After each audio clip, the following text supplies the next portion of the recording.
मुफ्ती तारिक मसूद साहब ने अपना तकरीबन तीसरा वजाहती बयान सामने ले आए हैं और उस वजाहती बयान के अंदर भी उलमा ने एक और बड़ी गुस्ताखी निकाल दी है और उनसे एक और गुस्ताखी हो गई है उलमा के मुताबिक। और इंजीनियर मोहम्मद अली मिर्ज़ा ने इस वीडियो के मुतल्लिक क्या कहा है वो लेटेस्ट अपडेट के साथ आपको बताने वाला हूँ। और मुफ्ती तारिक मसूद साहब ने क्लियरली तरीके लब्बैक पाकिस्तान को टारगेट करते हुए कहा कि ये मेरी जान के दुश्मन है, मुझे कॉल्स आ रही हैं, फ़ोन आ रहे हैं, मैसेजेस आ रहे हैं, कत्ल की धमकियां, गुस्ताख और जो फोहश गालियां दी जा रही हैं।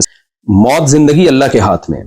और उन्होंने गालबन उनके जो मोहल्ले के पास सर सैयद थाना है वहाँ पे जाके नारे भी लगाए हैं, गुस्ताख नबी की एक ही सज़ा सरतन से जुदा, सरतन से जुदा। थाने के बाहर जो हमारा करीबी महल्ला है उसमें जो थाना है उसके बाहर भी ये नारे लगाए गए हैं एक क्राउड की शक्ल में कि गुस्ताख की सजा सरतन से जुदा, नबी की एक सजा सरतन से जुदा, सरतन से जुदा। और उनकी ज़िंदगी को मुश्किल में डाला जा रहा है और उनकी जान को ख़तरा है। सारी अपडेट्स मैं आपके साथ इस व्लॉग के अंदर शेयर करने वाला हूँ। बड़ा अहम व्लॉग होने वाला है, छोड़ के जाना यहाँ से छोड़ जाओ। वो अगर देखना है तो इस व्लॉग को पूरा देख के अंदर भी अपनी राय का इज़हार लाजमी करते हुए जाना है। अस्सलाम वालेकुम नाज़रीन, मैं हूँ जबरार खान और आप देख रहे हैं पाकिस्तान की आवाज़ यूट्यूब चैनल। नाज़रीन, ये जो तीसरी वजाहती वीडियो हुई है ना, मैंने इसको पूरा सुना है।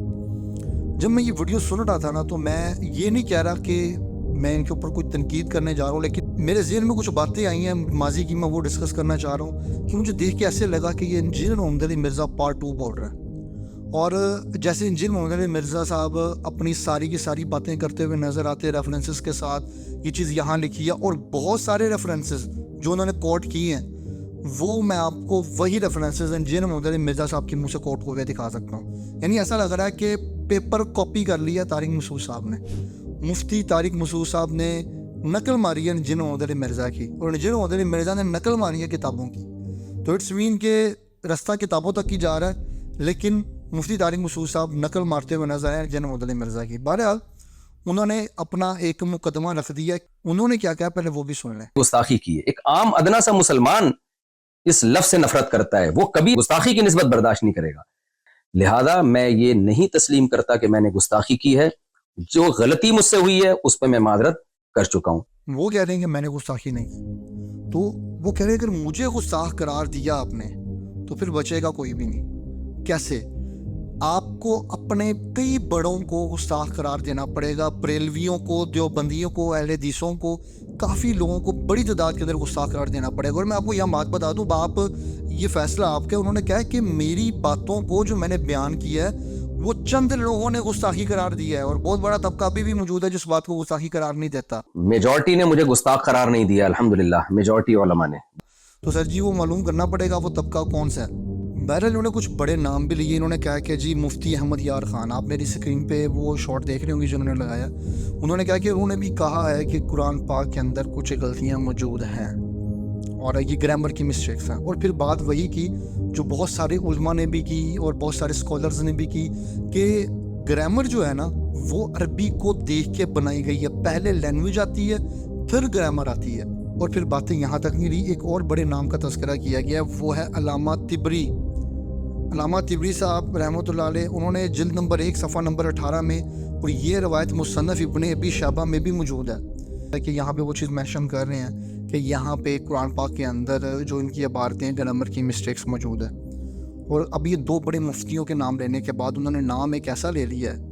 और ये बातें मैं आपको बता रहा हूँ कि जो अभी मैं करने वाला हूँ ये इंजीनियर मोहम्मद अली मिर्ज़ा साहब ने भी की हुई है। ऐसा नहीं है कि ये कोई नई बात हो हमारे सामने आ गई और हम अचानक सोच में पड़ जाएँ कि शायद पता नहीं कि ये कोई नई बात है, इसके बारे में पहले कभी बात नहीं हुई। इसके बारे में पहले कई डिस्कशंस मौजूद हैं, कई बयानात मौजूद हैं।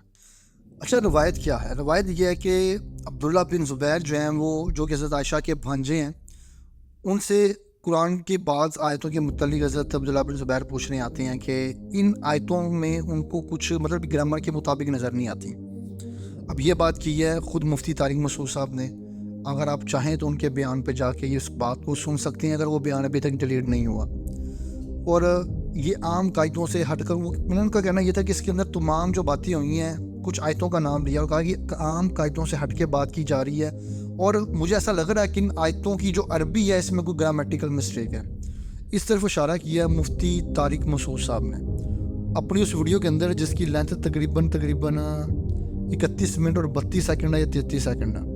और फिर उन्होंने कहा कि अगर मुझे गुस्साख करार देना تو نعوذ باللہ نعوذ باللہ نعوذ باللہ، یہ سیم اسی لہجے کے اندر انہوں نے بھی کہا کہ پھر آپ کو حضرت ام عائشہ کے بارے میں بھی کہنا پڑے گا، عبداللہ بن زبیر کے بارے میں بھی کہنا پڑے گا۔ اب دیکھیں کہ باتیں کہیں اور چل پڑی ہیں، اب جو علماء ہیں وہ اس چیز کو بھی گستاخی میں کاؤنٹ کر رہے ہیں۔ مجھے پتہ نہیں کیوں ایسا لگ رہا ہے کہ مفتی طارق مسعود صاحب جتنا کھینچ رہے ہیں نا، یہ ربڑ بینڈ کی طرح معاملہ اتنا کھینچتا چلا جا رہا ہے، اور اس میں جب اس کو چھوڑیں گے نا تو یہ تباہی ہی ہوگی، اس کے علاوہ کچھ نہیں ہوگا۔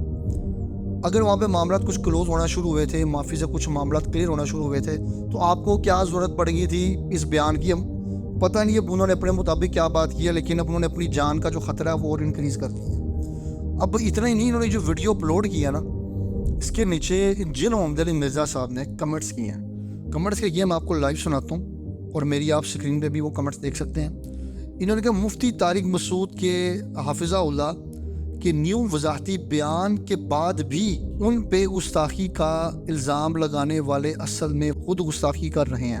May Azza wa Jal guide all of us towards his path of truth. آمین ثم آمین۔ اب دیکھیں گے ابھی بھی جے محمد علی مرزا حمایت کرتے ہوئے نظر آ رہے ہیں، لیکن یہاں پہ میں ایک بات کہوں گا جو مجھے ایک محسوس ہوئی ہے کہ پن کمنٹ جو ہے مفتی طارق مسعود صاحب نے جن محمد علی مرزا کا نہیں کیا، کسی مسٹر مسرور 8476 کا کیا، شاید ان کا کوئی اپنا بندہ ہے جس نے پوری کلپ کی جو چھانٹی کی ہے، انہوں نے اس کو چھوڑ کے اس کمنٹ کو پن کر دیا۔ تو بہرحال پن کرنا میٹر نہیں رکھتا، میٹر یہ رکھتا ہے کہ کیا بات ہوئی ہے، کس لہجے میں ہوئی ہے، کس زبان میں ہوئی ہے، کس سینس تک اس چیز کو دیکھا جا رہا ہے۔ اور سینس یہ ہے کہ مجھے ایسا لگ رہا ہے کہ بات نہیں ہونی چاہیے تھی۔ جب دوسرا وضاحتی بیان آ گیا تو باپ نے اپنا کام کر دیا، تو پھر اس معاملے کو اللہ کے سپرد کرنا چاہیے تھا، نہ کہ اس کے اوپر خود اپنے وضاحتی بیان دیتی اور چیزوں میں زیادہ پھنستے۔ مجھے ایسا لگ رہا ہے کہ چیزیں اور خراب ہوتی ہوئی نظر آ رہی ہیں مزید۔ کیا وجہ ہے کہ اب مجھے لگ رہا ہے کہ طریق لبیک پاکستان کا ایک اور نیا بیان آئے گا کہ اب حضرت ام عائشہ کی گستاخی ہو گئی ہے۔ اب یہ ساری ملبے اٹھا کے وہاں تک لے کر جائے گئے ہیں، اور یہ سارے معاملات وہاں تک پہنچ گئے ہوئے ہیں۔ تو اب انہوں نے یہ بھی ساتھ کہا کہ مجھے بہت سے لوگوں کی تائید بھی حاصل ہے کہ وہ بھی یہی کہہ رہے ہیں جو میں کہہ رہا ہوں۔ تو وہ کون سے لوگ ہیں یہ بھی معلوم کرنا پڑے گا۔ اور میں آپ کو بتا دوں کہ احمد شاہ بخاری صاحب نے بھی بہت ساری باتیں کی ہیں مفتی طارق مسعود صاحب کے بارے میں، کچھ باتیں آپ سن لیں۔ اور طارق مجھول مردود وہ کل بیٹھے بکواس کر رہے ایسے، وہ کہندا ایسے ذلیل تو کٹھے تھی گئے سارے حضور دے بارے گانے کریں ممبراں دے بیٹھے، کوئی ایک بندہ بھی غیرت مند نہیں بیٹھا جڑا اٹھ کے انہاں سر لاوے، اور سور کے منہ والے تو سرکار کے بارے میں باتیں کرتا ہے۔ اور یہ باتیں سننے کے بعد ایک بات تو کلیئر ہو جاتی ہے کہ معاملہ اب مزید خراب ہوتا چلا جا رہا ہے۔ اب عوام کے اندر اس کا ایک نا جسے کہتے ہیں نا کریز بڑھتا چلا جا رہا ہے، اور کچھ ایسے لوگ جو شاید مفتی طارق مسعود صاحب سے اپنی دشمنی نکالنے کے چکر میں کارروائی ڈال دیں، اور بعد میں اس بات کو نام دے دیا جائے کہ مفتی طارق مسعود صاحب نے گستاخی کی، یہ ہوا وہ ہوا۔ اب وہ معاملات علماء نے کلیئر کر دی ہیں، لیکن آپ کی اس بارے میں کیا رائے ہے؟ کیا مفتی طارق مسعود صاحب کو یہ وضاحتی بیان اس طرح دینا چاہیے تھا اتنے کرٹیکل حالات کے اندر؟ اور اب آگے کیا لگتا ہے کہ اب آگے کیا ہونے والا ہے؟ کیونکہ اس چیزوں کے متعلق مفتی طارق مسعود صاحب خود کنسسٹنٹلی چیزوں کے بارے میں ڈسکس کر رہے ہیں، اور عوام میں بھی ڈسکشن کا جو معاملات ہیں وہ انکریز ہوتے چلے جا رہے ہیں۔ قیمتی رائے کا اظہار کمنٹ باکس میں کرنا ہے۔ ویڈیو پسند ہے تو لائک کریں، شیئر کریں، اپنا خیال رکھیے گا۔ اللہ حافظ۔